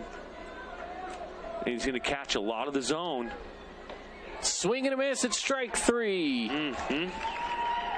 One out closer to moving on. Wow. Kaysen Bell's looked fantastic tonight. Coach Ibsen's going to go out and talk to him. He's at 79 pitches, so he is probably going to hit the up. He's going to take the ball from him. Yeah, 85, that's the mark right there, 85. So now he only needs a 2-day rest. Flyer family giving him a big round of applause, and it's definitely deserved. Yeah, pitched a heck of a game. With the way things are sitting right now, again, Dixie looking like they would be the ones to move on, and if they do, they play tomorrow at 7 o'clock at night. Green Canyon, they will move on to 1:30 tomorrow, and they would face Crimson Cliffs again in a rematch at 1:30. Oh, that'll be fun. Rematches are always fun. Yeah. Because the winning team of the previous game, they have some confidence. Coleman Bob, he had that magnificent game against him. And the team that lost in that first game, Crimson Cliffs, they have a chip on their shoulder. They want to let Green Canyon know that that win on Monday was a fluke, and we're going to show you how. I love rematches. Yeah, but hey, you know what? The difference is Crimson Cliffs more than likely probably throwing Bo Sampson. Yeah. And as a backup, you have Morris that could be coming in as well. So there's a good probability that the pitching from the Crimson side is going to Mustangs. Take a step up for sure. And the thing is, Crimson Cliffs has so many great pitchers. We've seen so many, even in their loss. We talked about Jarvis Osborne, who hasn't had a ton of time on the mound, but he only allowed one run. So the young pitcher didn't do too bad out there, really. So, and we're just keeping it right here through the pitching warm-up. It could be Whitney is actually who's going to take the mound. Now pitching for Dixie, number 13 is Trey Whitney, a senior for the Flyers. The catcher, number 16, Carson Proctor. And Carson Proctor will step up. Whitney with an ERA of 1.08. First one just off the mark. Inside and high for ball one.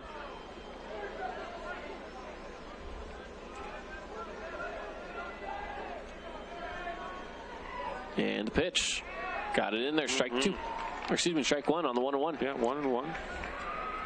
Whitney looking good. Yeah, he's got some velocity. He's got some good control of it. Yeah.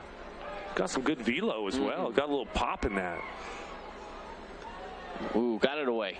I give him a compliment. And then he spikes it in the left-handed batter's box. Nice backhand by Ridge. Not that there's no runners on base, but still a nice backhand by Ridge Erickson. There. And got it in there for strike two. 2-2 count. Here in the top of the seventh, one out, nobody on. Dixie just needs two more outs, and they will move on in the winner's side of the bracket. And the pitch. High, full count. So, with the Crimson Cliffs Green Canyon rematch, the winner of that game, they would then come back around and face Dixie. assuming that Green Canyon doesn't just go and put up 6 runs. They very well could. It'll be tough to do, but I've seen stranger things before in baseball. Yeah, 7 runs, my math. Well, Enterprise teachers, you did a great job with Caden. I was great at math. I was. Here's the thing that I'm better at is English, and I know what was meant. Yeah, there you go. Past tense, I was good at math. I was definitely in English, now called language arts as well. Yeah. We called it English back in the day. I called it English. Language arts. I called it English. I mean, it was called language arts. I call it English. Oh, for reals? Yeah. Okay. Here's the pitch. Swing on by Sui Jensen is a miss for strike 1.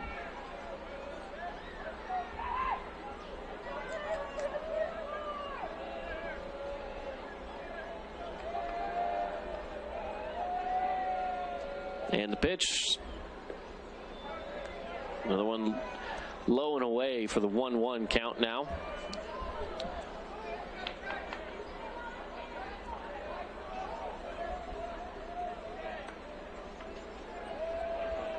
Again, runner on first. 1 out. Here's the pitch. High. Oh, Ridge almost cut it loose down to first base. He thought about it. I always encourage catchers to do it. Show off your arm a little bit. Have fun is what I would always tell them. Mm-hmm. And Ridge does that behind the dish. I love that. Swing and a miss for strike 2. Because catching is not fun. It is the toughest position out there, bar none. Not even close. And that's why I would always tell my catchers, have fun out there. Show off your arm. I would dare say it's the most tiresome position. Oh. Popping up and down all game long. It is brutal. Popped up, headed towards out of play into the stands. Just about 2 rows into the stands beyond the dugout. Remains 2-2.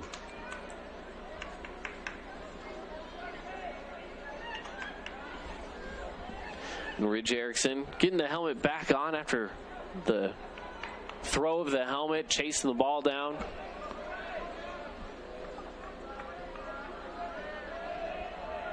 And here's the 2-2. Oh, inside. Just about got him. But Jensen stays back and will face a full count.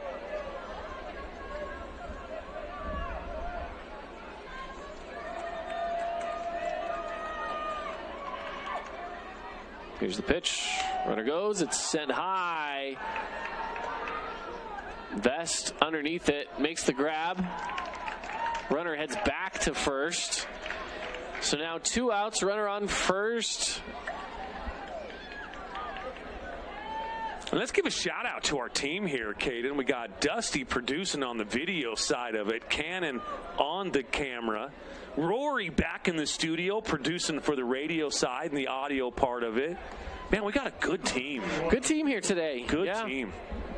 Devin's out wandering around somewhere. I just saw him with a soda in hand. He's hanging out. He's out shaking babies and kissing hands. Something like that. Cooper Finley hit by pitch.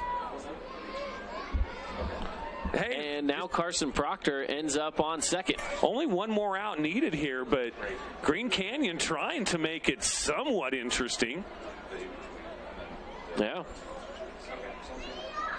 2 outs, 2 runners on. And we have a substitution coming in.